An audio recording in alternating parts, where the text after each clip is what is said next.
FishTalkTV. I'm Charlie. I'm Mark. And I'm Joe. We all are here today to talk about fishing. Fishing for the rest of us.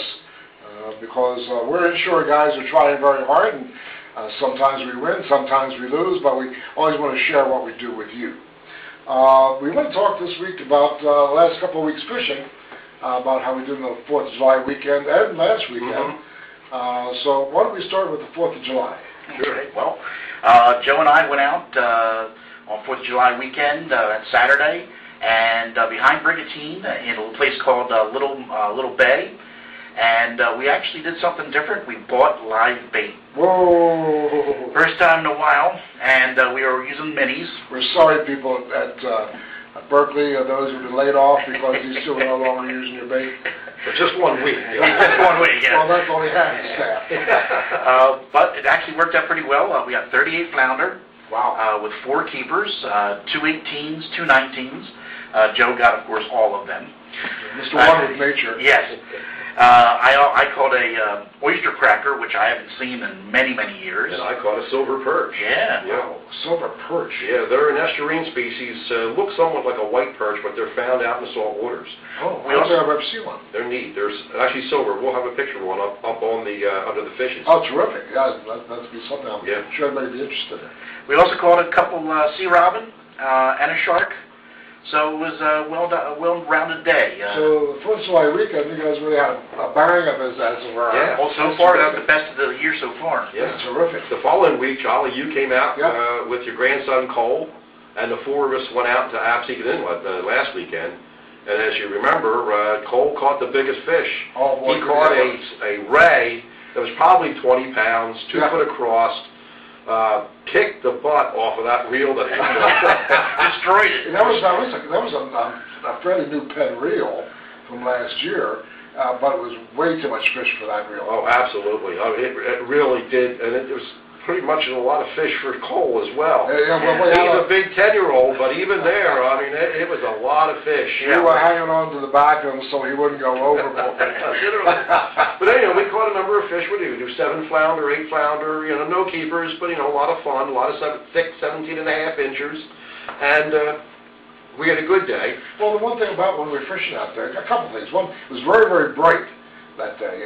Very little cloud, as it normally is over Brigantine. I don't know why. We have our own weather. Yeah, I think that's... And always sunny in Brigantine. And I got sunburned pretty good, which I have been tan all year, and I didn't think I'd get additionally sunburned, but I did.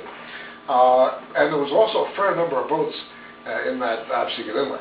Yeah, it made a little choppy, but it's nice to be in there because we get long drifts. Yes, you do. Yeah. And no bugs. And there are also big fish in there. As we saw near the end of the day, we only stayed until the tide hadn't actually turned yet, but we had to move back because of where we're at in terms of our dockage, so we decided to go back into a little bay to give it a try over there. If we would have stayed out there, the tide would have slowed, as we saw one of our colleagues that were fishing out there. Frank at Northport. That you'll see when you take a look at the fish photos Where up are here. they, gentlemen? They're up here. Up here. But anyhow, he caught a 27-inch, 7.5, 7.9 pound flounder. That was nice. He also caught a 23-inch, 5-pound plus flounder, and a couple other 18 to 20-inch flounder in a couple minutes of time. Just as the tide and the winds got to the right conditions. And that's one thing you have to have, obviously, to get the right drift. Which, of course, was 3 minutes before after we left. Yeah. Almost literally. Yeah, that's why we call it fishing for the rest of us. And it was almost that time, because by the time we got back to the dock, he was just pulling back. Yeah, he was. And, boy, he had some nice fish. In fact, make sure to check out yeah, very nice fish. Well, we got some video and some photographs to show you the last couple trips. Let's check them out now.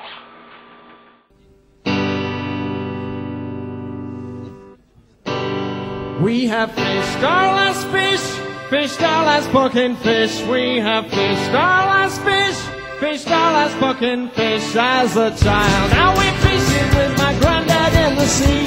Set out from Dartmouth Harbour in a boat called Ripley. We caught whiting, we caught gurnard, we caught mackerel, we caught bass, and the sea it was a ladder for my granddad and me.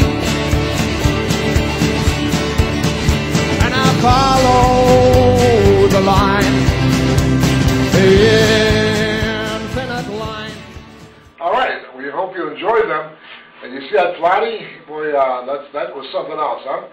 You know, speaking about that, here we are talking about a 27-inch body, and I'm pretty impressed with that fish. That was a good-sized fish, almost 10 pounds. Yeah. And the other fish was 23-inch? 23-inch 5-pounder. About 5-pounder, which is, you know, pretty substantial. But you know, we were talking off camera that fishing in our family has been around for a long time. Our family has fished for a long time, maybe that's a better way of saying it. So we have a fair history to draw upon to look at our fishery. And as we look at our fishery, I think about the days when I'd catch a fish called a weak fish. I almost haven't seen them in South Jersey. They should have a wanted poster out for them. Yeah, they should be, shouldn't there? There's something on the post office wall. And yet today, we rarely see weak fish. I haven't seen a porgy in, I fish, of course, out of Cape May, normally in the Delaware Bay, 20 years. Spot or so infrequent. Yes, you know, all the things that were pretty straightforward years ago. Blowfish. Glowfish. If you look at the historical records, things such as sheephead, which occasionally you catch here or there around pilings, but they were more frequent around rocky ledges. Right. A red drum, which we think of red drum, we think of Ocracoke or whatever inlet and south into the you know, the eastern Atlantic and down into the Gulf. Right. But Yes. they were also all the way up to here. I mean, there's a number of places where they talk about in the early part of the 1900s about what they call channel bass, which are really red drum being caught with striped bass in the surf. But there's a lot of fish that within our life span that we've been fishing. You know, we were very fortunate. Our dad handed down a fishing history to us, and we all have the bug. But he would regularly go out and catch 10, 15-pound blues. He'd regularly catch tide runner weakfish and things of that nature. Plus, the species seemed to be a wider variety. Or had been a wider variety. Had been, yes. That's right. Even when I was young, the crust was cooling at the time, but we would catch things like blowfish and the like. And as you were talking, that one of the catches you had, Oyster cracker. Oyster cracker, was a rarity. Well, think about the early spring and late fall fishery we had with winter flounder. You know, we would regularly catch winter flounder in the Atlantic City area. Oh, so you couldn't keep them there. And it wasn't a big deal. No. And today, I mean, number one, the fishery's closed. And even if it wasn't closed, you'd be fishing Shark River, Navesink, or Raritan Bay to have any, you know, chance of consistent success. It used to be, look at a friend that we used to have that came on our show a number of times out of, where's he, out of Atco, doing fishing out of Barnegat. Yes. When he would do it in the Barnegat Bay and came back and had tremendous success. Those numbers have dropped off. They're still there, but again, that fishery has changed. Same thing with like bluefish. Oh, bluefish. We have, I mean, we see a couple small spikes coming through, but nothing, you know, we're able to catch. Well, think about the inshore that we used to have from snappers, tailors, and then the occasional slammer coming through. Charlie just said, Dad would go off, you know, a couple miles and travel for those things and catch them by the bucket load. Yeah. And you can still do that if you go out to the mud hole or you're off the trunk or some of the areas that you're 5-10 miles off, but no longer the inshore. It was not rare to catch that almost off the beach or the back bays, the Delaware Bay. Well, now it becomes something that you're reporting in the fishermen when it comes and you actually get a decent fishery. So I guess what does that say about the fishery? Is it changing because of climate? Is it changing because of overfishing? Is it changing because of why? Well, probably it's every bit of that. And being as complex as chaos can be, you add all these things together into almost like a stew pot. Well, let's talk about what all those things are. Well, those things are, let's talk about the natural part of things, which are the natural cycles of the climate itself, right? The natural cycles of fish, the cycles of things such as the moon and the sun, which have direct effect. Then you throw in that there actually is a change in climate effect on top of that. You throw in the human effect, which is adding a significant amount of carbon dioxide into the air. Whether that's enough to change the climate is, you know, some folks' opinion, and mine it isn't, but some folks feel it may not. But what it is doing is acidifying the upper layers of the ocean. Well, do we have other things? Are things on the land, from the land, also affecting? Such as water quality. Water quality. How about overfishing and also dragging the bottom of the ocean where you're actually disrupting their habitat? Well, every one of these things are equivalent to playing Jenga or playing straw on the back of a camel's back. There's another one that I've been reading about recently, is the fact that because we have such closely managed fisheries on a national level, trying to force it on a state level, that we have things such as the dogfish, which is being managed specifically, and at one time maybe it was in danger or had some kind of issue, but it's now still managed to such a degree that things like the dogfish are eating the fry of everything else. Well, what's happened is that we try and manage wild systems like they were cattle in a cage, and they're not. Cattle versus chicken. Because the thing about it, if you're thinking about something that we farm, that you have the ability to completely control their environment, from food to location to growth to slaughter, you can just essentially make those decisions. When you're in a natural system such as the ocean, where all these other things that we talked about have come into play, and then you start adding in, okay, we're going to allow the fishery to go so high up in terms of the take, and you get very close to sort of a threshold that sometimes the science is very accurate, sometimes it's not, but there's at least a gray zone that you know when you get close to that and go over it, you can collapse a fishery. Many of our fisheries are pushed to the brink, but we're always trying to maximize them. Yeah. Add that into all these other events going on, and those different cycles that are many times not in sync are affecting our fisheries. Sort of chaos. That's right. But chaos comes out with direct lines. We just don't know what they will be. We know when you overfish things like weakfish, you know that those fish will not come back if you take all the breeders. You know certain things that you take all the food for striped bass. You know that the big cows won't have enough food to breed.